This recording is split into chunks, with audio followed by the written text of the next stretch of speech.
Hello and welcome to Secrets for a Successful Life. We are Sharon. and Randall Benjamin. Thank you so much for joining us for this edition of Secrets for a Successful Life.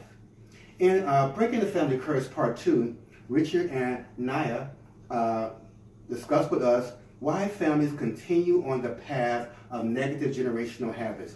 In this segment, we will share some strategies as to how to break and stay free from family curses and generational habits.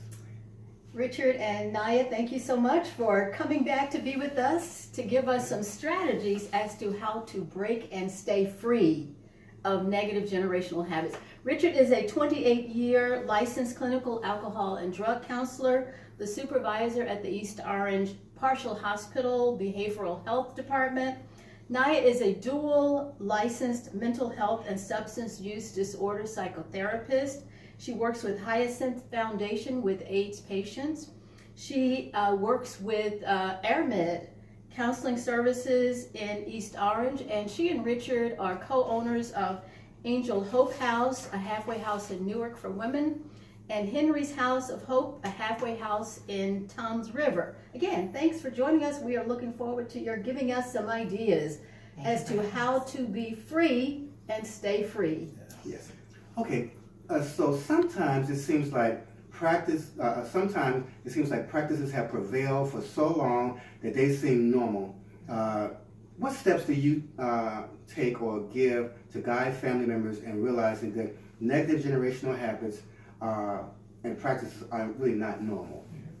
Usually, I like to help clients identify the problems. So I use motivational interviewing so they can see what they're doing and the consequences that come with what they're doing, and if they're motivated to change those consequences. Now, if they aren't, what motivational interviewing does is I'll ask them, well, let's say if you stop drugging or drinking or things of that nature, how do you think your life could get better? So they could kind of paint their own picture. And I might say that if you didn't stop, what's the worst thing that could happen to you? So they could also take a look at the consequences and the negatives.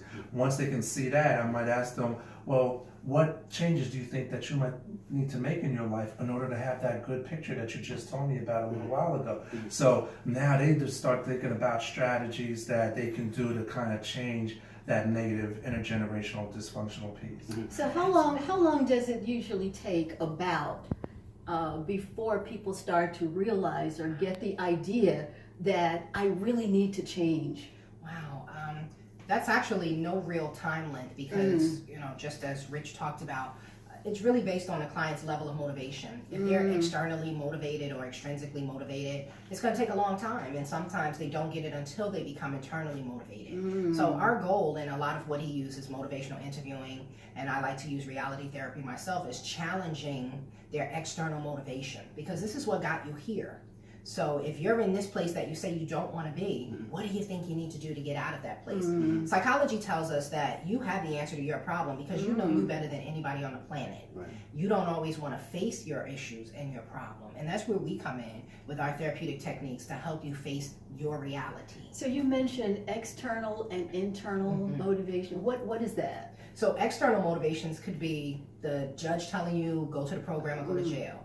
Your wife telling you, I'm going to leave you if you don't get clean and sober. Or your husband telling you, you're going to stop hitting on me or I'm out the door. Internal motivation is, I want to fix myself from within. I realize I have a void. I realize I'm missing something. And I want to fix myself right. Absolutely. Yep. Niya was saying too, the majority of our clients come, they're externally motivated. So it's our job as we help them through the continuum of care to internalize those motivations. Because once they internalize it, then it's sustaining. If they only stay in the external motivation, they're not going to change that long. So it sounds like in a case like that, they would be blaming others Completely. Oh yeah. for their situation. Yeah. Can you give us a scenario or an example of what an initial session would be with you guys? Well, if an initial session, usually we try to identify why are you here. So we want to hear it from them. So even if I get information from the courts or information from a referring agent or information from, one of the family members, I still want to ask them. And then I'll ask them. So once they identify the issues, I'll ask them, what do you think what changes would you like to see in order to get better? You know, what do you need from your spouse in order for you to feel more safer in this relationship? And then I'll reverse it and ask this other spouse the same thing, so they can start developing their own answers and own solutions. Like what I was saying, our clients really have they're the best, they're the experts to themselves, you know.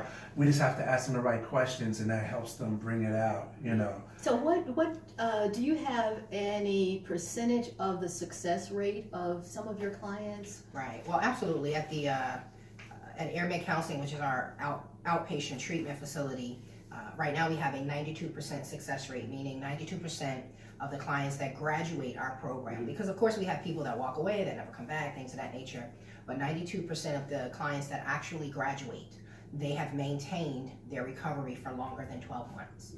Yeah. What strategies are being put in place to decrease the repeats, like of the negative? How do you help people not repeat and keep repeating, coming back? Yeah, that's the tricky part. So it's basically, we try to connect them to services along the continuum of care. So it's deeper than just they come to our program and they get that family therapy or anger management or trauma counseling, but we have to also connect them to other services. So other community support systems, somebody like Niya talked about, like going back to school, going back to work, getting job training, we'll connect them to that. Ongoing support systems and therapy groups, reconnect them back to their faith, to their church or the mosque, whatever they believe into, because it's a lifelong thing. It's not a, you know, recovery is not a event, it's an ongoing process. And we also have an alumni. I'll let you Right, talk absolutely. And before I talk about alumni, I just want to mention we create something called a relapse prevention plan, Yeah. because we know that people that fail to plan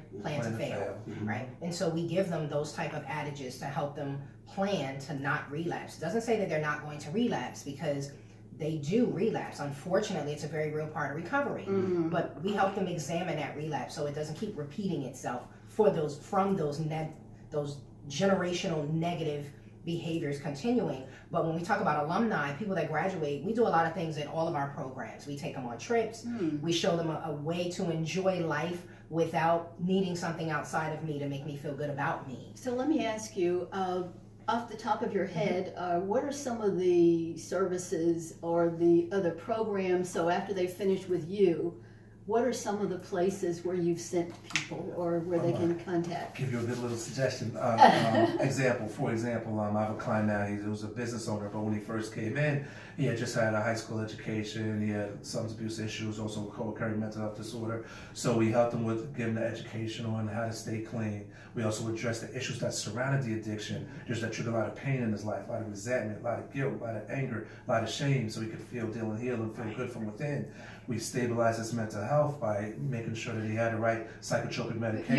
You just said a phrase. Feel, deal, and heal. Feel, deal, and heal. Yes, and then once he did that, then the ambition began to work out, because he started feeling good about himself. You know, see, therapy wants to get an individual to the point where they can say, "I'm at peace with my past, feel excited about my future, and feel like God got me back where I'm supposed to be." Oh, I so like that. once he got there, he was able to go back to school, and he went back to school, and I don't know if he went for business, I'm not sure, but he did go back to school. Then from school, he started working for a company, then it was a construction company. Then he realized that he could do this himself, and he got his own cards made up, he branched off, and now he has his own business, and he's doing great.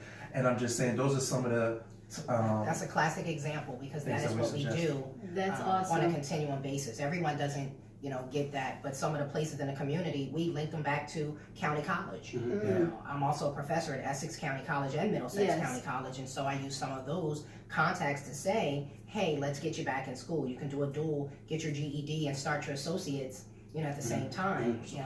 We talk about supportive employment. We talk about necessary careers. We talking about, what it takes to go from DVR, Division of Vocational Rehabilitation Services. And so that's for people that have a co-occurring diagnosed mental health disorder and substance use.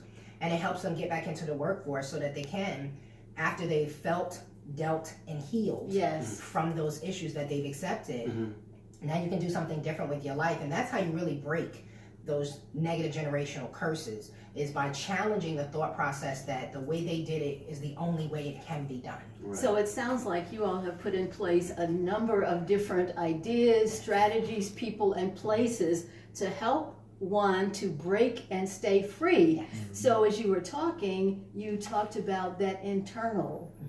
So I'm guessing that the internal is probably the stronger of the two as opposed to the external. Without a doubt. Because once someone feels that, okay, it's me, Right. I need to do something about me. Listen, I have a secret. Okay, what's your I have- secret? Richard and Niya have given us great advice on how to stay free from family curses and generational bad habits. But listen, I got a secret. All right, let's hear. I've got a secret. I think that since Richard and Niya has helped us to Let's turn it break around. family curses, I think it would be great to actually now begin to unpack a lot of our baggage that we've had and carried Yes. on and passed on from generation, how we have wrapped it up and just carried it and passed it down from generation to generation. You know how we have dressed it up, made it look really nice and so beautiful. We carried it around and made it look so nice. Bad family habits, breakdowns, and everything. We carried it from generation to generation. So I think that now that since we have actually decided that enough is enough, I think it is time to All right. break that family curse. Yes, yes, Break that Amen. curse. yes. Yes. Richard and Niya, thank you so much. I just hope that people will take the advice and contact you all.